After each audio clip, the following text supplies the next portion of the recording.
Hello student, I Dr. Archana Singh welcomes you all to our educational channel Ayurveda education and health care. आज मैं inversion of uterus के बारे में discuss करूंगी। Inversion of uterus, this is the extremely rare condition but life threatening complication in the third stage of labour and when the uterus is turned inside out partially or completely is called uterine inversion। Uterus का जो अंदर वाला part है, inner most layer endometrium है, वो turn होकर outside की तरफ आ जाता है, that is called the uterine inversion. This is the diagram of the complete uterine inversion. तो ये जो सबसे बाहर में दिख रहा है, this is the endometrium part of the uterus, अर्थात जो उसका अंदर सबसे अंदर वाला पार्ट होता है वो एंडोमेट्रियम यहाँ बाहर की तरफ दिखने लगता है। Classification of the uterine inversion according to the types, it may be the incomplete or complete.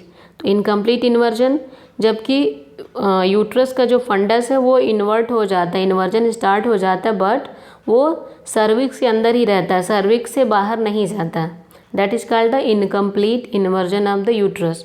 And complete variety में कि जो इन्वर्टेड फंडस है, फंडस जो इन्वर्ट हो गया यूट्रस का, वो सर्विक्स के बाहर आ जाता है completely through the cervix, invert होके सर्विक्स के बाहर आ गया एंड या तो वजाइना के अंदर में ही पड़ा रहता है या वजाइना से भी बाहर आके बिल्कुल बाहर में आ जाता है।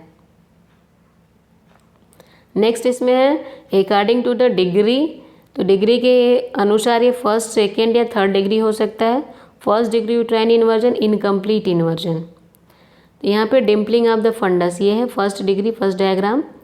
बट ये जो इन्वर्टेड फंडस है वो इंटरनल ऑस के अंदर में ही रहता है, this is called the first degree. Second degree है complete inversion in the vagina.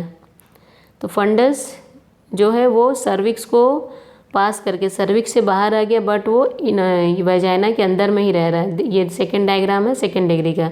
And third degree uterine inversion, complete inversion outside the vagina, endometrium with और without placenta, visible outside the vulva. ये vagina से भी बाहर आ गया, बाहर से ही visible है ये। This is called the third degree of the uterine inversion.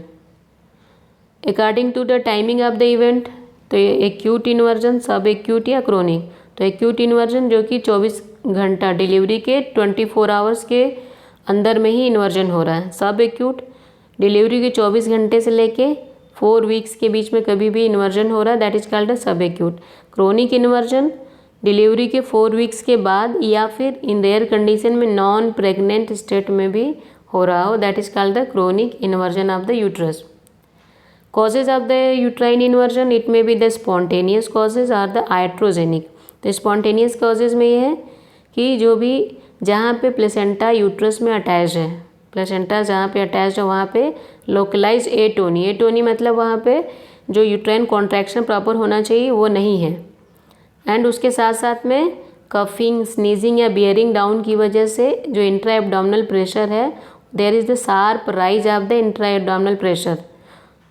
या फिर fundal attachment of the placenta, placenta fundal side में कहीं पे भी अटैच है यूट्रस के, या फिर मॉर्बिड एडहेरेंट प्लेसेंटा, प्लेसेंटा एक्रीटा, इनक्रीटा, परक्रीटा, इस तरह से जो भी मॉर्बिड एडहेरेंट प्लेसेंटा वो हो, या फिर शॉर्ट अम्बिलिकल कॉर्ड। आइट्रोजेनिक है miss manage the third stage of the labour, कि जब यूट्रस एटोनिक कंडीशन में हो, साथ साथ में फंडल प्रेशर भी दे रहे हैं, उस समय में अम्बिलिकल कॉर्ड को पुल कर रहे हैं प्लेसेंटा रिमूव करने के लिए, या फिर जो मैनुअल प्लेसेंटा रिमूवल का टेक्निक है वो प्रॉपर वे में नहीं जा रहा, फॉल्टी टेक्निक वहाँ पे अप्लाई कर रहे हैं, या फिर जब यूट्रस रिलैक्स है उस समय फंडल प्रेशर दे रहे हैं। तो ये सब जो भी कंडीशन है, it lead to the uterine inversion. Danger of the uterine inversion, shock develop हो सकता है, स्पेशली इसमें न्यूरोजेनिक टाइप का शॉक डेवलप होता है। हेमरेज, ब्लीडिंग हो सकता है, प्लेसेंटा जब सेपरेट होता है उसके बाद ब्लीडिंग स्टार्ट हो जाता है। पल्मोनरी एम्बोलिज्म, या अगर अनट्रीटेड, उसका ट्रीटमेंट प्रॉपरली नहीं किया गया, इन्फेक्शन या यूट्राइन स्लफिंग, ये सब डेंजर हो सकता है यूट्राइन इन्वर्जन के। नेक्स्ट है क्लिनिकल फीचर्स। एक इसमें मिलता है acute lower abdominal pain with bearing down sensation, shock development हो जाता है पर एब्डोमिनल एग्जामिनेशन में, कपिंग और डिम्पलिंग ऑफ द फंडल सरफेस। तो इससे क्या होता है, जब पाल्पेट करते हैं तो यूट्रस का फंडस पाल्पेबल नहीं होता है एंड एब्डोमिनल टेंडरनेस मिलता है। पर वेजाइनल एग्जामिनेशन में मास इन द वेजाइना, वेजाइना में मास दिखता है। और जब कंप्लीट इन्वर्जन होता है उस केस में pear shaped mass protruded outside the vulva, vulva के बाहर पूरा पियर शेप ऐसे मास दिखेगा। वो मेनली रेडिश या पर्पल कलर का रहता है। एंड हेमरेज, ब्लीडिंग होता है, स्पेशली जब प्लेसेंटा सेपरेट हो जाता है उसके बाद ब्लीडिंग स्टार्ट हो जाती है। प्रिवेंशन, यूट्राइन इन्वर्जन को प्रिवेंट करने के लिए जब भी यूट्रस रिलैक्स्ड हो, कॉन्ट्रैक्शन में नहीं है, उस समय प्लेसेंटा को निकालने के या एक्सपेल आउट करने के ट्राई ना करें। एंड जब भी फंडल प्रेशर एंड कॉर्ड, जो अम्बिलिकल कॉर्ड है उसको खींचना, ये दोनों कभी भी साथ में नहीं करना चाहिए। अवॉइड करना चाहिए कि fundal pressure and umbilical cord pulling साथ में कर रहे हैं। And manual removal of the placenta, जो भी हाथ से प्लेसेंटा को मैनुअली रिमूव कर रहे हैं वो प्रॉपर टेक्निक में होना चाहिए, प्रॉपर मैनर में।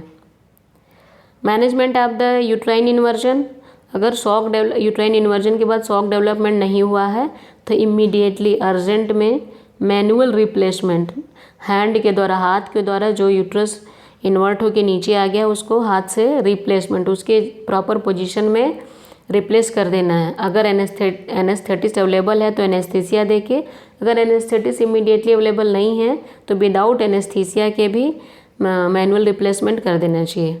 एंड इसका ये है कि जो part of the uterus which has come down last, जो यूट्रस का इन्वर्जन होके जो पार्ट सबसे लास्ट में नीचे है उसको सबसे पहले में अंदर डालना है।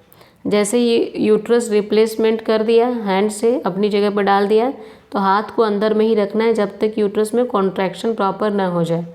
तो जैसे आप यूट्रस रिप्लेस किया हाथ से, इमीडिएटली ऑक्सीटोसिन या प्रोस्टाग्लैंडिन F2 अल्फा इसको देके यूट्रस में कॉन्ट्रैक्ट देने के बाद जब यूट्रस में कॉन्ट्रैक्शन स्टार्ट हो जाए तो हाथ को बाहर निकाल दे। और अगर प्लेसेंटा अटैच्ड है वहाँ पे तो प्लेसेंटा को मैनुअली हाथ से ही रिमूव करके निकाल देना चाहिए।